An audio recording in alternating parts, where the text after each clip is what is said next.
యెహోషువ 8. మరియు యెహోషువతో ఇట్లా నేను భయపడకము జడియకము యుద్ధ సన్నద్ధులై వారినందరినీ తోడుకొని హాయి మీదకి పొమ్ము. చూడుము, నేను హాయి రాజును అతని జనులను అతని పట్టణంను అతని దేశమును నీ చేతికి అప్పగించుచున్నాను. నీవు యెరికోను దాని రాజునకును ఏమి చేసేదివో అది హాయికిని దాని రాజునకును చేసేదవు.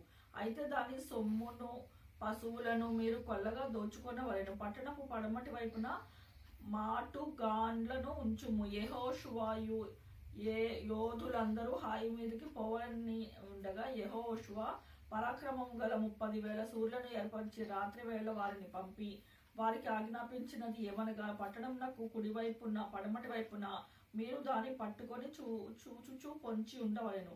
పట్టణంనకు బహుదూరంనకు వెళ్ళక మీరందరూ సిద్ధపడి ఉండుడి. నేను నాతో కూడా ఉన్న జనులందరూ పట్టణంను సమీపించదము. వారు మునుపటి వలె మిమ్మును ఎదుర్కొనుటకు బయలుదేరగా మేము వారి ఎదుట నిల్వక పారిపోదుము. మునుపటి వలె వీరు మన ఎదుట నిల్వలేక పారిపోదురని వారిని అనుకొని మేము పట్టణము నొద్దకు వారిని తొలగి రాజేయు వరకు వారు మా వెంబడి బయలుదేరి వచ్చెదరు. మేము వారి ఎదుట నిల్వక పారిపోయినప్పుడు మీరు పొంచియుండుట మాని లేచి పట్టణమును పట్టుకొనుడి. మీ దేవుడైన యెహోవా మీ చేతికి దానిని అప్పగించును. మీరు ఆ పట్టణమును పట్టుకొనినప్పుడు యెహోవా మాట చొప్పున జరిగినదని దానిని తగలబెట్టవలెను. ఇదిగో నేను మీకు ఆజ్ఞాపించి ఉన్నానని చెప్పి యెహోషువ వారిని పంపగా వారు పొంచినుటకు హాయి పడమటి దిక్కున బేతేలునకు హాయికిని మధ్య నిలిచిరి. ఆ రాత్రి యెహోషువ జనుల మధ్య బస చేశాను. ఉదయం యెహోషువ వేకువన లేచి జనులను వ్యూహపరిచి తానును ఇజ్రాయేళ్ల పెద్దలను జనులందరి ముందుగా హాయి మీదకి పోయిరి. వారి యొద్దనున్న యోధులందరూ పోయి సమీపంన పట్టణంన ఎదుటకు వచ్చి హాయిని ఉత్తర దిక్కున దిగిరి.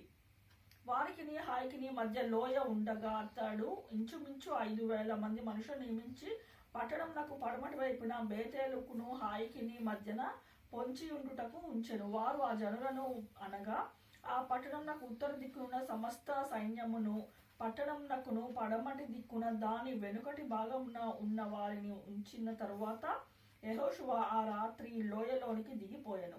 హాయి రాజు దానిని చూచినప్పుడు అతడును అతని జనులందరూ పట్టణస్థులందరూ త్వరపడి పెందలకాడ లేచి మైదానమునెదుట ఇజ్రాయేలును ఎదుర్కొని తాము అంతకుముందు నిర్ణయించిన స్థలమున యుద్ధము చేయుటకు బయలుదేరిరి.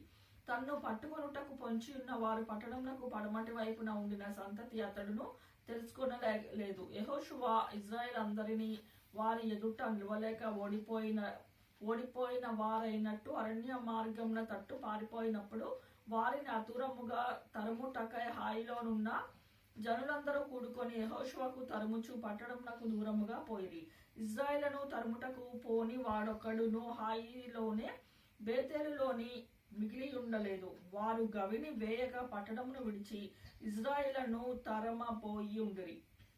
అప్పుడు యెహోవా యెహోషువతో ఇట్లనెను, నీవు చేత పట్టుకొనిన ఈటెను హాయి వైపుగా చాపుము, పట్టణమును నీ చేతికి అప్పగించును. అంతటా యెహోషువ తన చేతినున్న ఈటెను పట్టణము వైపు చాపెను. అతడు తన చెయ్యి చాపగా పొంచి ఉన్న మాటులోని త్వరగా లేచి పరిగెత్తి పట్టణము చొచ్చి దాన్ని పట్టుకొని అప్పుడే తగలబెట్టిరి. హాయి వారు వెనుక వైపు తిరిగి చూచినప్పుడు ఆ పట్టణము యొక్క పొగ ఆకాశమున కక్కుచుండెను.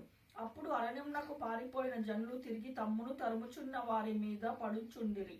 కనుక ఈ తట్టెనను పారిపోవుటకు వారికి వీలు లేకపోయాను. పొంచిన్న వారు పట్టణమును పట్టుకొని నుటకు పట్టణపు పొగ యొక్క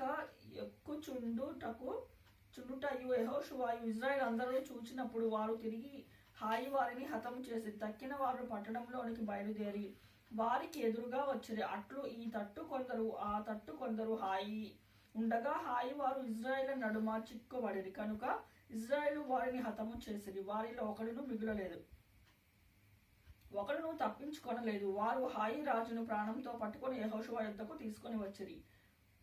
బీటీలోని పొలములోని హాయి నివాసులను తరిమిన ఇజ్రాయేలు వారిని చంపుట చాలించగా కత్తివాత కూలక మిగిలిన వాడొకడు లేకపోయినప్పుడు ఇజ్రాయేల్ అందరూ హాయి యొద్దకు తిరిగి వచ్చినప్పుడు దానిని కత్తివాతకు నిర్మూలము చేసిరి. ఆ దినమున పడిన ఆ స్త్రీ పురుషులందరూ 12,000 మంది. యెహోషువ హాయి నివాసులందరూ నిర్మూలము చేయ వరకు ఈటెను పట్టుకొనిన చాచిన తన చేతిని తిరిగి ముడుచుకొనలేదు. యెహోవా యెహోషువకు ఆజ్ఞాపించిన మాట చొప్పున ఇశ్రాయేలు పట్టణంలోనికి పశువులను సొమ్మును తమ కొరకు కొల్లగా దోచుకొనిరి. అట్లు యెహోషువ హాయి నిత్యము పాడైపోవాలని దానిని కాల్చివేశాను. నేటి వరకు అది ఇట్లే ఉన్నది.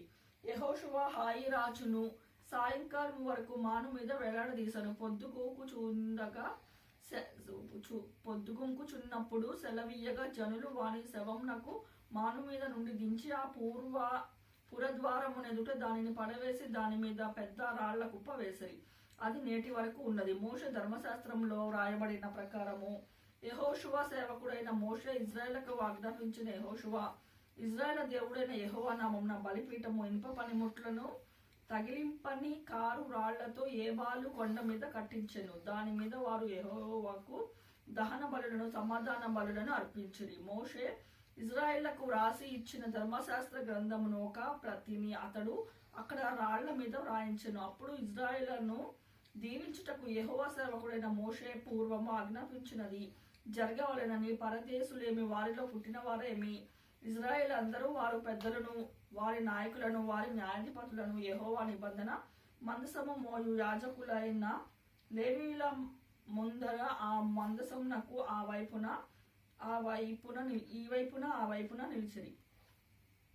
వారిలో సగం మంది గెరీచీము కొండ ఎదుట సగము ఏబాలు కొండ ఎదుట నిలువగా యెహోషువ ధర్మశాస్త్ర గ్రంథంలో రాయబడిన వాటినన్నిటిని బట్టి ధర్మశాస్త్ర వాక్యములన్నిటిని అనగా దాని దీవెన వచనములను దాని శాప వచనములను చదివి వినిపించెను. స్త్రీలను పిల్లలను వారి మధ్య నుండి పరదేశులను వినుచుండగా యెహోషువ సర్వ సమాజం ఎదుట మోషే ఆజ్ఞాపించిన వాటి అన్నిటిలో చదవక విడిచిన మాట ఒక్కటియూ లేదు.